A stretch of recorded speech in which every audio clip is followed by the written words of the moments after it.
Hello my dear students. हम लोग constructions कर रहे थे कुछ ग्रुप्स की। हमने पहले भी कुछ ग्रुप की कंस्ट्रक्शन की है।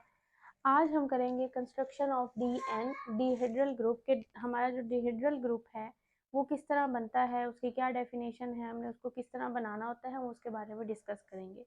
सबसे पहले हमारे पास डीहेड्रल ग्रुप क्या होता है, हम उसकी डेफिनेशन कर लेते हैं। Dihedral group is a group of symmetries of a regular polygon which include reflection or rotation। वो कह रहे हैं कि जो डिहेड्रल ग्रुप है ना, वो सिमेट्रीज का ग्रुप होता है। और हम सिमेट्रीज देखते किसकी है, रेगुलर पॉलीगोन की। हम रेगुलर पॉलीगोन की डेफिनेशन भी आगे लिखी हुई है, ये भी पढ़ेंगे। कि बस आपने इतना याद रखना है कि जो डिहेड्रल ग्रुप है ना, वो सिमेट्रीज से बनता है। और सिमेट्रीज जो हैं वो होती हैं, उस पर हमने सिमेट्रीज में हम एक रिफ्लेक्शन पढ़ेंगे और एक हम क्या पढ़ेंगे, रोटेशन पढ़ेंगे। कि किसी भी हमारे पास अगर एक पॉलीगोन है ना, तो उसकी रिफ्लेक्शन टोटल और रोटेशन जितनी बनती होंगी वो सारी देखेंगे तो हमारे पास ग्रुप बनेगा। और यहाँ भी आपको मजीद सिर्फ जब भी समझ आएगा जब हम ये पूरा बनाएंगे कि जो हमारे पास डिहेड्रल ग्रुप है वो D3 क्या होता है और D4 वाला कौन सा ग्रुप होता है। अब जो रेगुलर पॉलीगोन है, रेगुलर पॉलीगोन होती है कि यूक्लिडियन ज्योमेट्री में a regular polygon is a polygon that is equal angular and equilateral. ऐसी शेप जो कि एंगल में भी इक्वल हो और इक्विलेटरल हो, यानी उसकी साइड्स भी आपस में बराबर हो, उसको हम क्या कहते हैं, रेगुलर पॉलीगोन कहते हैं। तो डिहेड्रल ग्रुप में हम जो रेगुलर पॉलीगोन है ना, उसकी सारी रिफ्लेक्शन देखेंगे और रोटेशन देखेंगे, तो जो हमारे पास ग्रुप बनेगा वो क्या बनेगा, डिहेड्रल ग्रुप बनेगा।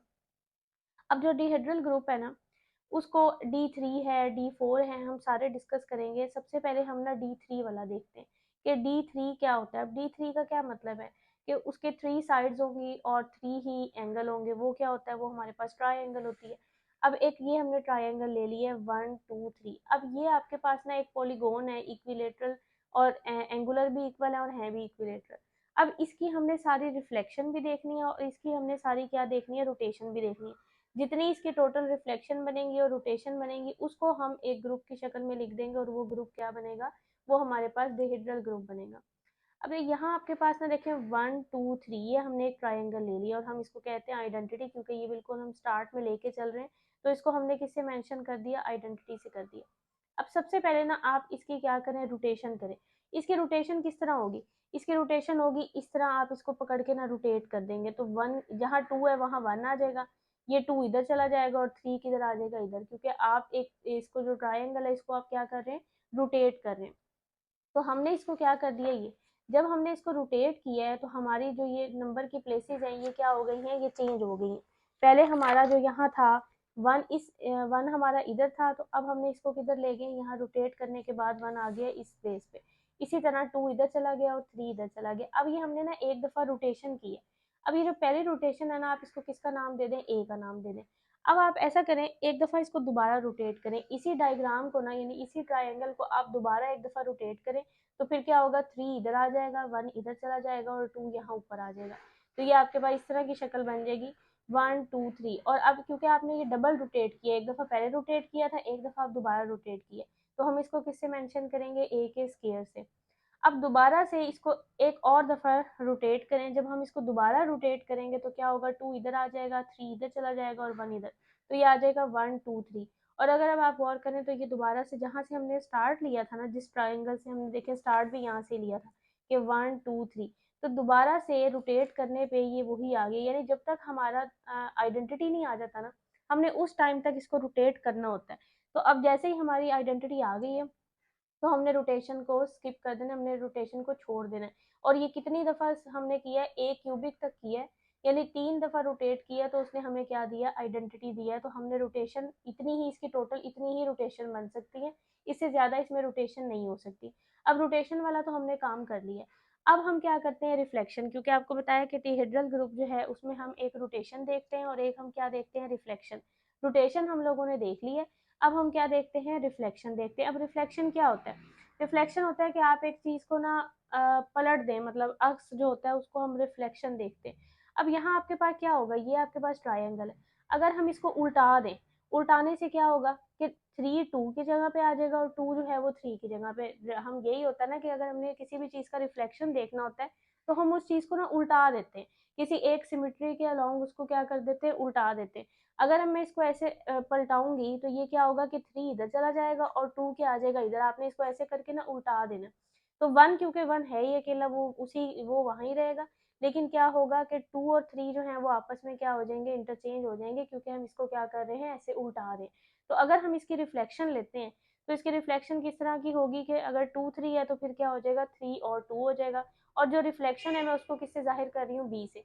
ये आप इनको किसी भी नंबर से जाहिर कर सकते हैं। मैंने रोटेशन को ए से जाहिर किया और रिफ्लेक्शन को क्या किया, बी से जाहिर किया।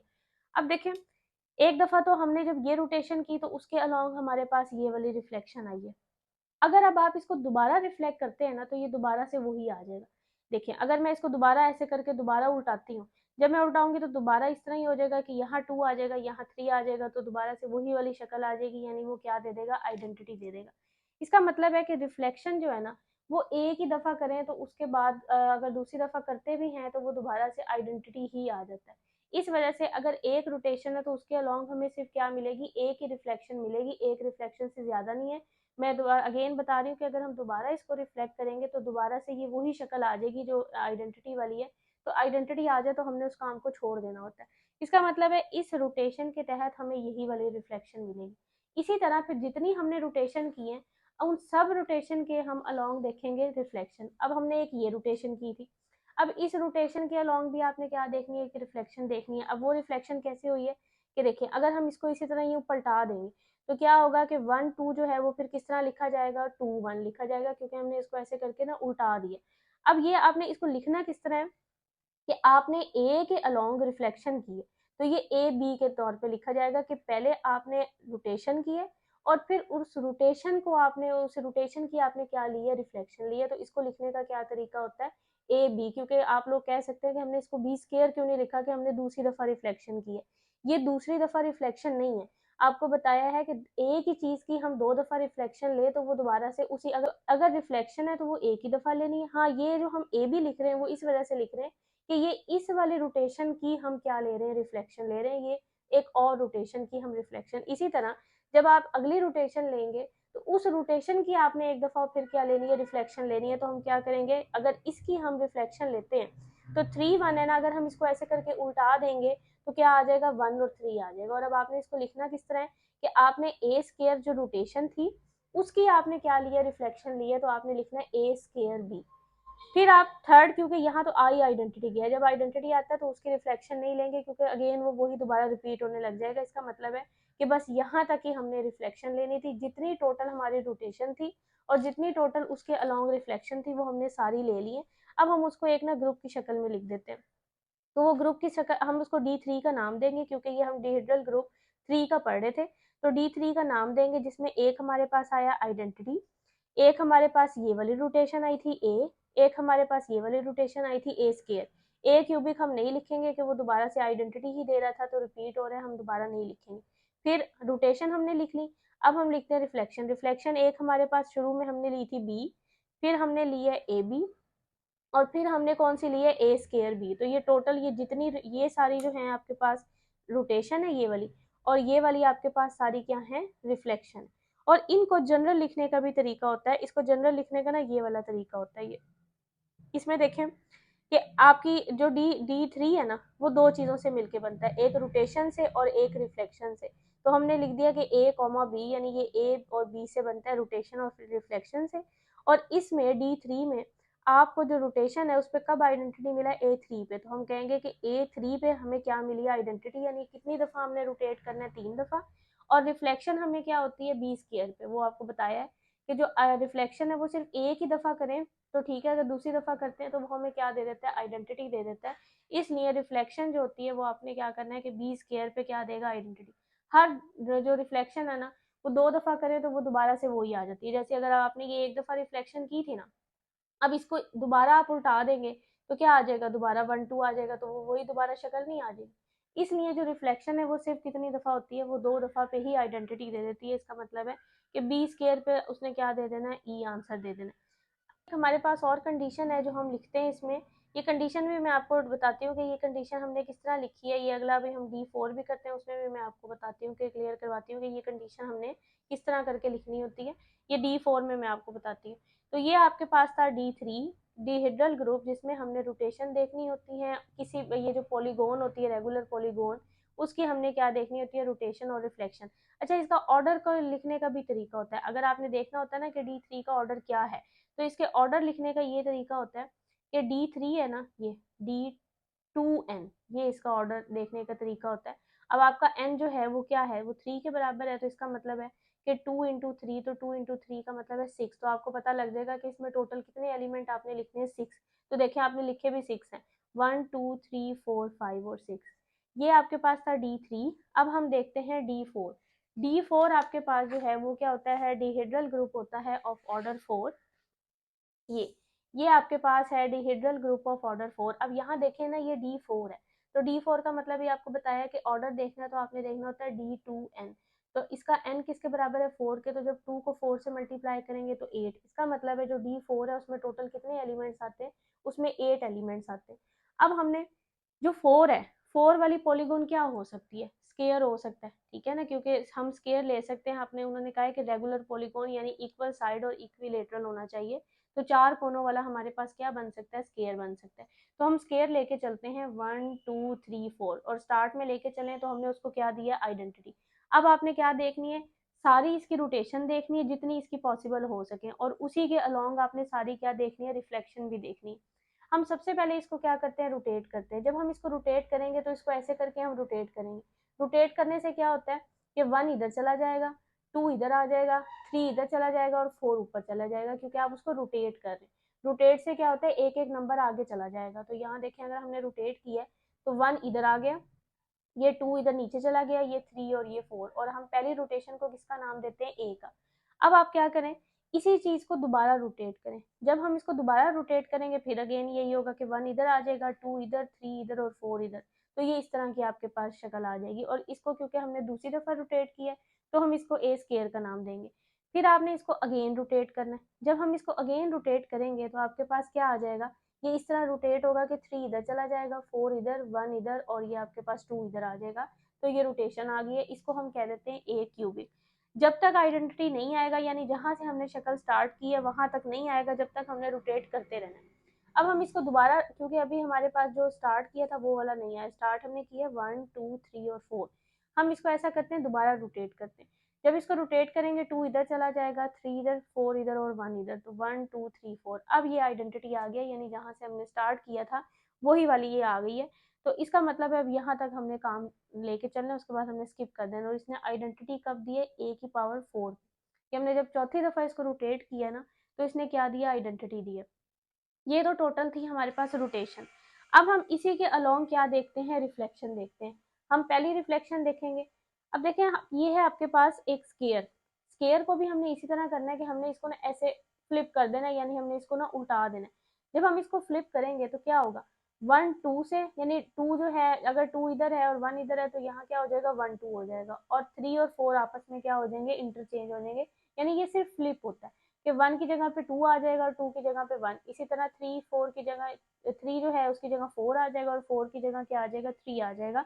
तो ये आपके पास क्या हो जाएगी, इसकी रिफ्लेक्शन हो जाएगी। देखिए यहाँ मैंने इस तरह करके लिख दिया कि यहाँ 1 2 था तो उसको ऐसे फ्लिप। अच्छा ये भी है, आप जो है फ्लिप देखें ऐसे वर्टिकली भी कर सकते हैं और आप ऐसे फ्लिप हॉरिजेंटली भी कर सकते हैं। ये आप लोगों की मर्जी है कि आपने जो है फ्लिप किस तरह करना है। फ्लिप हॉरिजेंटली भी हो सकता है, और फ्लिप क्योंकि ये स्केयर है तो इसमें आपके पास ये फ्लिप हॉरिजेंटली भी हो जाएगा और क्या हो जाएगा, वर्टिकली भी हो सकता है।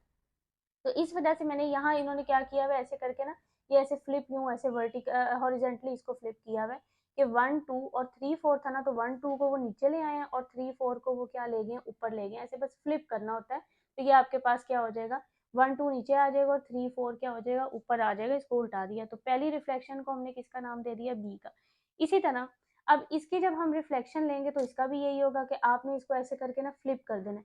तो क्या होगा कि 1 4 ऊपर था तो 1 4 नीचे आ जाएगा, और 2 3 नीचे था तो वो किधर चला जाएगा, ऊपर चला जाएगा। तो अब इसको लिखने का क्या तरीका है कि आपने इस रोटेशन के अलोंग एक रिफ्लेक्शन ली है, तो ए के गिर्द यानी ए रोटेशन को आपने लिए क्या, रिफ्लेक्शन, तो इसको लिखेंगे ए बी। अब इसी तरह ये आपके पास ए स्क्वायर रोटेशन है, इसकी हम क्या लेते हैं रिफ्लेक्शन। तो जब हम इसकी रिफ्लेक्शन लेंगे, इस तरह फ्लिप करेंगे तो 4 3 नीचे आ जाएगा और 1 2 किधर चला जाएगा ऊपर। तो ये किस तरह लिखा जाएगा कि ए स्क्वायर रोटेशन के अलोंग आपने एक रिफ्लेक्शन लिया जिसको हम कहेंगे ए स्क्वायर बी।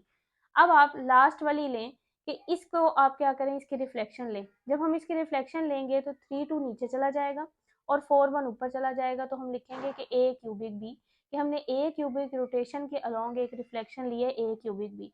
बाकी क्योंकि उसने अगले पे आइडेंटिटी दे दी थी तो उसकी हम रिफ्लेक्शन नहीं लेंगे, क्योंकि अगर आइडेंटिटी आ गई है तो उसकी रिफ्लेक्शन भी लेंगे तो वो वही दोबारा से चीज़ आएगी। तो हमने यही काम को छोड़ देना। तो अब हमारे पास ये जो सेट की शक्ल, इसको हम सेट की शक्ल में लिख देते हैं। अब इसको हमने सेट की शक्ल में लिख देते हैं कि सेट में देखें, पहले हम ई लिखेंगे तो ये हमने लिख दिया ई, फिर हम लिखेंगे ए स्क्वायर ए क्यूबिक, तो ए स्क्वायर ए क्यूबिक। ए 4 नहीं लिखेंगे क्योंकि उसने उस पर आइडेंटिटी दे दिया था तो हम वो दोबारा नहीं लिखेंगे। फिर हम लिख लेते हैं रिफ्लेक्शन। रिफ्लेक्शन है B A square B A cubic B, तो ये B A square B A cubic B. तो ये आपके पास रिफ्लेक्शंस हैं और ये आपके सारी क्या है, रोटेशन है। इस तरह हम डिस्कस करते हैं अपनी जो डिहेड्रल ग्रुप होता है उसको इस तरह डिस्कस करते हैं कि अगर आपके पास D3 है तो फिर किस तरह बनेगा, D4 है तो किस तरह, D5 की जो पॉलीगॉन होती है वो किस तरह। लेकिन हमारे यहाँ जो है D3 और D4 ज़्यादा यूज़ होता है, उसको मैंने आपको ना डिटेल में बता दिया। ये मैंने एक आपको कहा था। अच्छा, यहाँ भी इसको जनरल किस तरह लिखते हैं, क्या वही तरीका है कि आपके पास जो D4 है वो रोटेशन और रिफ्लेक्शन से मिलके बनता है, यानी A, B से। और यहाँ क्योंकि D4 है, इसका मतलब है वो 4 दफ़ा रोटेशन करने पे आइडेंटिटी देगा। D3 था तो वो 3 दफ़ा रोटेशन करने पे आइडेंटिटी दे रहा था। जो D4 है वो 4 दफ़ा रोटेट करने पे आइडेंटिटी देगा। इस तरह D5 होगा तो 5 दफ़ा रोटेट करने पे आइडेंटिटी देगा। तो इस तरह। और जो रिफ्लेक्शन है वो मैंने आपको बताया कि रिफ्लेक्शन किसी भी जो रेगुलर ये जो 2D इमेजेस होती है ना, उनकी रिफ्लेक्शन जो है वो सिर्फ एक ही दफ़ा ली जाती है। दूसरी दफ़ा लेने से वो दोबारा से क्या हो जाते हैं, वो अपनी उसी आइडेंटिटी की हालत पे आ जाते हैं। इसलिए सारे D3 D4 D5 जितने भी होंगे ना, उसमें रिफ्लेक्शन जो है वो हमेशा बी स्केयर पे ही क्या दे देगी, आइडेंटिटी दे देगी। और ये मैंने आपको कंडीशन का कहा था कि ये वाली उन्होंने कंडीशन किस तरह लिखी है कि बी ए बराबर है ए क्यूबिक बी के। ये मैं आपको समझा देती हूँ था कि ये वाली जो कंडीशन है ये किस तरह आती है, ये मैंने आपको बताना था। हम ये यहाँ ना मैं लिख लेती हूँ, फिर मैं आपको कंडीशन बताती हूँ। मैंने ये प्रूव करना है कि जो बी ए है वो बराबर होता है ए क्यूबिक बी के। ठीक है, ये प्रूव करना है। और इस कंडीशन को, ये बी ए बराबर है ए क्यूबिक बी के, और इसको हम इस तरह भी लिख सकते हैं कि बी ए बराबर है ए इनवर्स बी के। ये जो यहाँ ये लिखा हुआ है ना, ये लिखा हुआ है इन लोगों ने कि बी ए बराबर है ए इनवर्स बी के, क्योंकि आप उधर ले जाए, यानी ये दोनों तरीके से ये कंडीशन लिखी जा सकती है। और इसका बताना है कि ये कैसे लिखी जाती है, ये मैं आपको बता रही हूँ कि इसका क्या मतलब है। अब देखिए, जो हम ट्राइंगल लेके चले वो किस तरह लेके चले, 1 2 3 4। ये देखिए यहाँ मैंने ना ये ड्रॉ की हुई है, ये 1 2 3 4। अब इसमें ना मैंने आपको प्रूव करके दिखाना है कि जो बी ए है वो बराबर है ए क्यूबिक बी के। अब बी ए का क्या मतलब है, आप लोगों ने जो अपना डिहेड्रल ग्रुप है उसमें लेके चले तो मैंने आपको बताया कि ए को मैंने रोटेशन कहा है और बी को मैंने कहा है रिफ्लेक्शन। अब इसका क्या मतलब है, बी ए का मतलब है कि पहले आप इसमें रिफ्लेक्शन करें और फिर उसकी एक दफ़ा क्या करें, रोटेशन। क्योंकि ये इसकी पावर 1 है तो इसका मतलब है एक ही दफ़ा रिफ्लेक्शन करनी है और एक ही दफ़ा रोटेशन करनी है। तो ये मेरे पास जो है, ये मैंने एक किस्म का स्केयर लिया हुआ है। तो सबसे पहले मैं इसका बी करूंगी, यानी इसका रिफ्लेक्शन करूंगी। और रिफ्लेक्शन का मतलब होता है कि आपने इसको उल्टा देना है, यानी फ्लिप कर देना है। तो मैं ऐसे करके ना इसको, ये देखें, ये मैं इसको फ्लिप कर दूंगी। जब मैंने इसको फ्लिप किया ना तो मेरे पास फिर किस तरह का आ गया है, 3 4 2 1। और यहाँ मैं ये ड्रॉ कर लेती हूँ, इसको मैं लिख लेती हूँ कि अब मेरे पास क्या आ गई है, ये यानी एक दफ़ा फ्लिप करने से मेरे पास ये वाली शक्ल आ गई है। अब इसी जो मैंने ये फ्लिप किया है ना, इसकी मैंने एक दफ़ा क्या करनी है, रोटेशन। तो रोटेशन मैंने किस तरह करनी होती है कि इसको ऐसे करके ना ऐसे घुमा देना होता है, ऐसे ये घुमा दिया मैंने। अब जो मेरे पास शक्ल आई है वो किस तरह की आई है, वो ये आ गई है। इसको भी मैं लिख लेती हूँ कि पहले इस साइड पे 1 आ गया, इधर 4 आ गया, इधर 3 आ गया और इधर 2 आ गया। तो ये जो मेरे पास शक्ल आई है ये किसकी आई है, बी ए की आई है। कि जो मेरे पास में लेके चली थी ना स्केयर, उसकी मैंने पहले एक दफ़ा रिफ्लेक्शन की है और फिर क्या किया, रोटेशन की है। तो मेरे पास किस तरह की डायग्राम आ गई है, इस तरह की। अब मैं आपको दूसरी जो राइट हैंड साइड है ना वो बना के दिखा, इसकी जो राइट हैंड साइड है ना ए क्यूबिक बी, वो बना के दिखाती हूँ। हम ये वाली वही दोबारा से वही स्टार्ट लेके चलेंगे कि 1 2 3 4 से हमने स्टार्ट किया। अब देखें, अब वो राइट हैंड साइड पे आपको क्या करें, ए क्यूबिक, क्या आपने कितनी दफ़ा रोटेट करना है, 3 दफ़ा। पहले आप 3 दफ़ा रोटेट करें, फिर उसकी एक दफ़ा क्या करें रिफ्लेक्शन। तो मैं ऐसा करती हूँ, इसको ना 3 दफ़ा रोटेट करती हूँ। ये मेरे पास है, मैंने ये इसको पहली दफ़ा रोटेट किया, फिर इसको ऐसे दूसरी दफ़ा रोटेट किया, फिर इसको ये ऐसे ये तीसरी दफ़ा रोटेट किया। ये हो गया, मैंने 3 दफ़ा इसकी रोटेशन कर ली। अब इस 3 दफ़ा जब रोटेशन की है तो अब एक दफ़ा आपने इसकी क्या करनी है रिफ्लेक्शन, b की पावर 1 है, यानी एक दफ़ा रिफ्लेक्शन। तो रिफ्लेक्शन का मतलब होता है कि आप बस इसको ना उल्टा दें। तो ये देखिए, ये मैंने उल्टा दिया। अब आप गौर करें, देखें यहाँ 1 है, यहाँ भी 1 है, यहाँ 4 है, यहाँ भी 4 है, यहाँ 3 है, यहाँ भी 3 है, यहाँ 2 है, यहाँ भी 2 है। तो ये दोनों आपस में बराबर नहीं है। ये जो मैंने a क्यूबिक b आपको बना के दिखाया है, ये आपस में बराबर है। तो इस वजह से वो कंडीशन लिखी गई है कि इसमें जो बी ए है वो a क्यूबिक b के बराबर होता है। और इसको जनरल किस तरह लिखते हैं, उसको जनरल इस तरह लिखते हैं। और इसका क्या मतलब होता है कि अगर आपके पास a है ना, तो a अपने इनवर्स के बराबर है। अब देखें a जो है, अगर आपने D3 में देखना था, तो D3 में ये किस पे जाके जो है आइडेंटिटी देता है, ये आइडेंटिटी आपको देता है 4 पे जाके। इसका मतलब है कि जो a है, a का इनवर्स कौन होगा, a का इनवर्स होगा A3। इनवर्स तो आप लोगों को निकालना आता है ना, कि अगर a आपको पता है कि a 4 पे आइडेंटिटी दे रहा है, इसका मतलब है कि a को हम ऐसे कौन से नंबर से मल्टीप्लाई करेंगे कि वो 4 दे A3 से, तो उसका मतलब है कि A4। इसका मतलब है कि a का इनवर्स कौन होगा, a क्यूबिक होगा। तभी ये कंडीशन बनी है कि यहाँ उन्होंने b को तो वैसे ही रहने दिया है, लेकिन यहाँ a है, तो a का आपने इस साइड पे क्या लिखना होता है, इनवर्स लिखना होता है। तो a का इनवर्स कौन था, a क्यूबिक। तो तभी ये कंडीशन बनती है कि b किसके बराबर है, a क्यूबिक b के बराबर है। इसी तरह अगर आपके पास जो हमने 3 वाला केस किया है, यानी जो D3 वाला किया है, तो D3 में आपने वो कंडीशन किस तरह लिखनी है, आपको क्या कंडीशन क्या होती है कि बी ए किसके बराबर होता है, a इनवर्स b के बराबर होता है। और D3 के केस में, ये तो D4 था, D3 के केस में आपको पता है कि a क्यूबिक पे हमें क्या मिलती है, आइडेंटिटी मिलती है। तो अब यहाँ अगर आपने a इनवर्स की वैल्यू पुट करनी है, तो a को ऐसे कौन से नंबर से मल्टीप्लाई कराएं कि आइडेंटिटी आएगा a स्क्वायर से। तो इसका मतलब है कि यहाँ जो कंडीशन है वो बनेगी बी ए बराबर है a इनवर्स की जगह क्या आएगा, a स्क्वायर b। तो D3 में आप देख लें कि जो वहाँ कंडीशन लिखी हुई है ना, वो इस तरह की लिखी हुई है कि बी ए किसके बराबर है, a स्क्वायर b के बराबर है। वो मैं आपको दिखा देती हूँ, ये लिखी हुई है D3 की कंडीशन। तो देखें यहाँ ये लिखा हुआ है कि बी ए किसके बराबर है, a स्क्वायर b के। तो ये आपके पास इस तरह होता है डिहेड्रल ग्रुप, जो हमने D3 का भी डिस्कस किया है, हमने D4 का भी डिस्कस किया है कि वो किस तरह का बनता है। उसमें सारी रोटेशन देखी जाती हैं, सारी रिफ्लेक्शन दी जाती हैं। अगर इसमें किसी ने फिर भी कुछ पूछना हो तो वो मेरे से पूछ ले, यहाँ तक आप लोग कर लें। इसे आगे हम जो है कुछ और टॉपिक्स को डिस्कस करेंगे। अल्लाह हाफिज़।